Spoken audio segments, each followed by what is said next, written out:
Israel की राजधानी तेल अवीव में एक सायरन बजा और सारे के सारे अपनी जान बचाने के लिए दौड़ पड़े।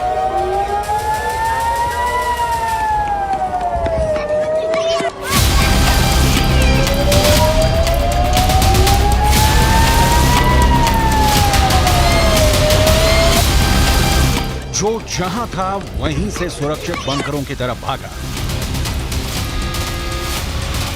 लेकिन इस वीडियो में एक शख्स ने सबका ध्यान आकर्षित किया। इस आदमी के हाथ में एक फुटबॉल है और भागने वालों की इस भीड़ में बड़े पैमाने पर बच्चे नजर आ रहे हैं।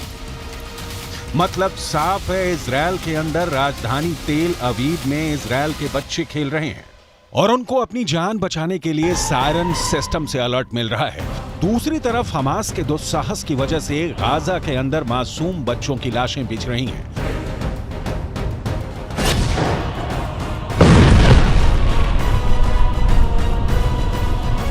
एक तरफ गाजा में लोग मारे जा रहे हैं, दूसरी तरफ अमीर अरब मुल्कों में बैठा हुआ लग्जरी लाइफ जी रहा हमास का सर्वोच्च नेता इस्माइल हानिया पूरी दुनिया को उकसाने में लगा हुआ है। दूसरी तरफ ईरान 7 अक्टूबर के हमले को लेकर हमास के आतंकियों का महिमा मंडन करने में जुटा हुआ है। यानी गाजा पर सब अपनी अंतर्राष्ट्रीय राजनीति चमका रहे हैं, लेकिन गाजा को बचाने के लिए कोई आगे नहीं आ रहा है। ईरान के अंदर बैठे हुए कई एक्सपर्ट इजराइल की आर्मी को खटमल और मच्छर जैसा बता रहे हैं। ईरान का अखबार रिसालतन्यूज.com के एक लेख में इस्लामिक काउंसिल के अध्यक्ष का बयान छपा है। अखबार में लिखा है कि 7 अक्टूबर को इजराइल पर जो हमला हुआ और जिसका सामना करने में इजराइल पूरी तरह से विफल रहा, उससे लगता है कि इजराइल की सेना एक हास्यास्पद सेना है। फिलिस्तीन के युवाओं ने यह साबित कर दिया कि इजराइल की ताकत दिखावे की है और सिर्फ एक झूठ है। फिलहाल अरब देशों में मची हलचल। जॉर्डन से लेकर तुर्की और इराक से लेकर सीरिया, लेबनान से लेकर पाकिस्तान और बांग्लादेश में भी सड़कों पर खूब जमकर विरोध प्रदर्शन हो रहे हैं। लेकिन इस दबाव का कोई असर इजराइल पर नहीं है और इजराइल ने अपनी टैंक आर्मी को गाजा में प्रवेश करवाने से पहले स्थानीय स्तर पर छापे मारने शुरू कर दिए हैं। इजराइल ने उत्तर गाजा के 10 लाख से अधिक फिलिस्तीनियों को सुरक्षित मार दिया है ताकि उन्हें उत्तरी गाजा छोड़ने में कोई मुश्किल नहीं आए। तब तक के लिए इजराइल की एयरफोर्स ने महत्वपूर्ण रास्तों पर हमले रोके हैं। दूसरी तरफ हमास का यह कहना है कि इजराइल ने दक्षिणी गाजा पर जा रहे लोगों पर भी हमले किए हैं। लेकिन सवाल यह है कि क्या हमास के आतंकी ही लोगों पर हमले कर रहे हैं ताकि लोग डर के मारे उत्तरी गाजा को ना छोड़ें और उसे मानो ढाल का लाभ मिलता रहे। इजराइल डिफेंस फोर्सेस का बयान, जिससे पता चलता है कि कैसे आतंकी अब भी मानो ढाल का खुलकर उपयोग कर रहे हैं।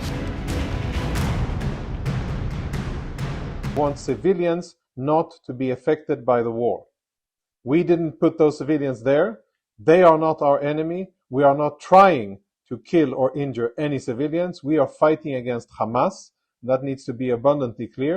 We are fighting and targeting Hamas and its military infrastructure wherever it is.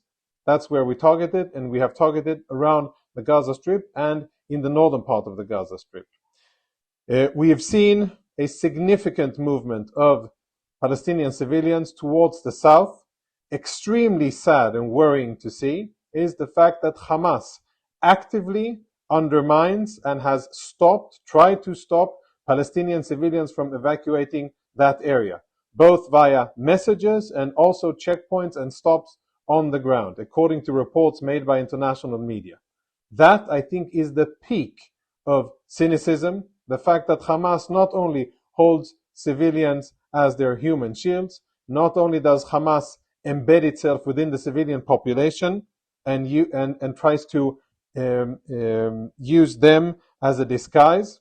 Not only do they hide their infrastructure underneath the civilian infrastructure, not all of those things combined, and also when we ask the civilians to evacuate, Hamas tries to stop it. Hopefully, Palestinians will do that as fast as possible, vacate the area for their own security, and return only when we tell them that it is safe to do so. Around the Gaza Strip, as have been for many days, are Israeli reserve लेकिन फिलहाल इस समय का उपयोग Israel की military ground पर छापेमारी में कर रही है। इजरायल डिफेंस फोर्स ने कहा है कि उन्होंने गाजा के इलाके में छापेमारी, विद्रोहियों से लड़ने और पिछले हफ्ते दक्षिणी इजरायल पर हमला कर आतंकियों द्वारा किए गए हमले में किडनैप हुए 120 से अधिक नागरिकों की तलाशने के लिए किया है।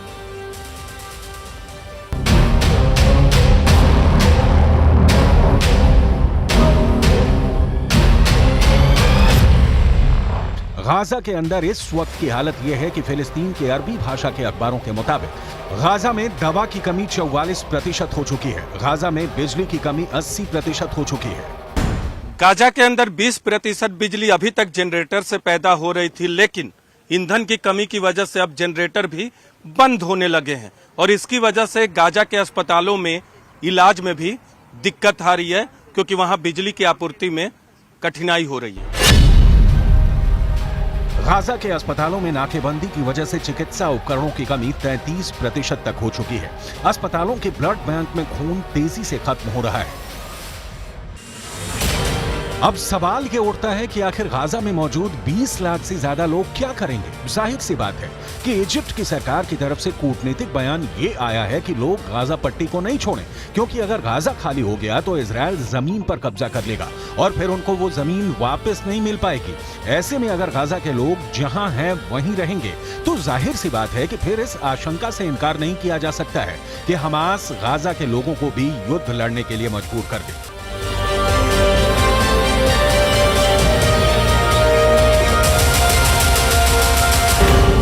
मैं इस वक्त इजरायल के जेरौत में हूं। दरअसल खून इजरायल में भी बह रहा है और गाजा में भी, लेकिन असल खूनी खेल तब खेला जाएगा जब इजरायल की सेना गाजा शहर में पहुंचेगी और वहां दोनों पक्षों की तरफ से शहरी युद्ध होगा, यानी गुरिल्ला वॉर होगा गाजा शहर के शहरी इमारतों में। दूसरे विश्व युद्ध में ऐसा ही रूस के अंदर लेनिनग्राद और बर्लिन में भी हुआ। ये एक अर्बन वॉरफेयर था जिसमें लेनिनग्राद और बर्लिन के अंदर इमारतों के अंदर से खूनी जंग लड़ी जा रही थी, जिसमें बेहद खतरनाक जंग हुई थी। हिटलर जैसी तानाशाह की मजबूत आर्मी बेस अर्बन वॉरफेयर यानी शहरी युद्ध को नहीं झेल सकी थी।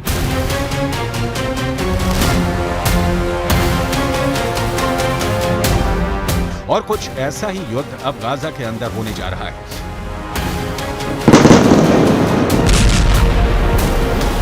जिन इमारतों को इजरायल ने हवाई हमले करके खंडहर में तब्दील कर दिया है, उन्हीं इमारतों के अंदर से ही हमास के आतंकी खतरनाक गोरिल्ला युद्ध छेड़ने वाले हैं, जिसका अंजाम क्या होगा ये कहना इतना आसान भी नहीं है।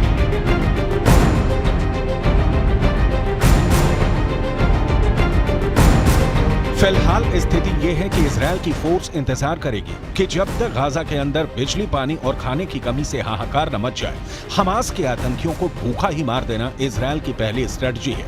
इसीलिए गाजा के बॉर्डर पर सेनाएं खड़ी हैं और तब तक युद्ध नहीं शुरू करेंगी जब तक मोसाद के एजेंट उनको दुश्मन की सही जानकारी न मुहैया करवा दें। और इसीलिए ये युद्ध अभी लंबा खींचेगा, क्योंकि गाजा के अंदर घुसकर वहां सुरंगों में घुसे आतंकियों के जाल में फंस जाने का डर भी इजरायल को है। यही वजह है कि इजरायल एक एक कदम फूंक फूंक कर रख रहा है। इजरायल इस बात को समझ चुका है कि गाजा की लड़ाई कठिन है, इसीलिए इजरायल ने अपनी आर्मी की फुल स्ट्रेंथ बुला ली है। इजरायल की आर्मी में दो तरह के सैनिक हैं। पहले सैनिक हैं इजरायल की एक्टिव आर्मी और दूसरे सैनिक हैं इजरायल की रिजर्व आर्मी। इजरायल के अंदर 50 साल से कम उम्र के लोग रिजर्व आर्मी के सदस्य होते हैं। सामान्य परिस्थितियों में इनमें से ये रिजर्व आर्मी साल में एक बार इजरायल के रक्षा मंत्रालय को रिपोर्ट करती है, लेकिन अब इजरायल ने अपनी 3/4 रिजर्व फोर्स को बुला लिया है। यानी इजरायल की 3,60,000 के रिजर्व आर्मी और इजरायल की 1,50,000 की एक्टिव आर्मी को मिलाकर इजरायल कुल 5,10,000 सैनिक बुला चुका है। इन सभी सैनिकों में सबसे आगे इजरायल की एक्टिव आर्मी ही रहेगी। इजरायल की यही एक्टिव आर्मी गाजा के अंदर घुसेगी। ये एक्टिव आर्मी बिल्कुल युवा है और इसके ज्यादातर सैनिक सिर्फ 18 से 21 साल के बीच में है। रिजर्व आर्मी बैक सपोर्ट में इस एक्टिव आर्मी के लिए गोला बारूद वगैरह मुहैया करवाएगी।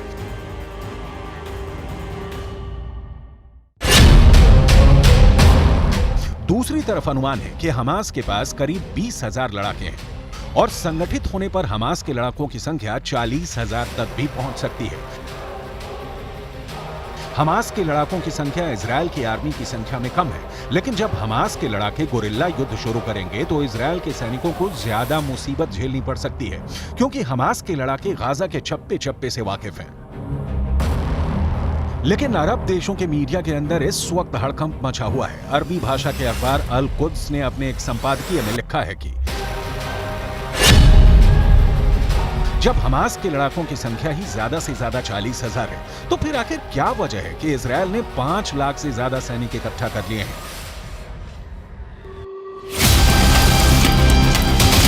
अरब का अरबी भाषा का मीडिया यह दावा कर रहा है कि गाजा के अंदर नरसंहार करने के लिए इजरायल इतनी बड़ी आर्मी इकट्ठा कर रहा है।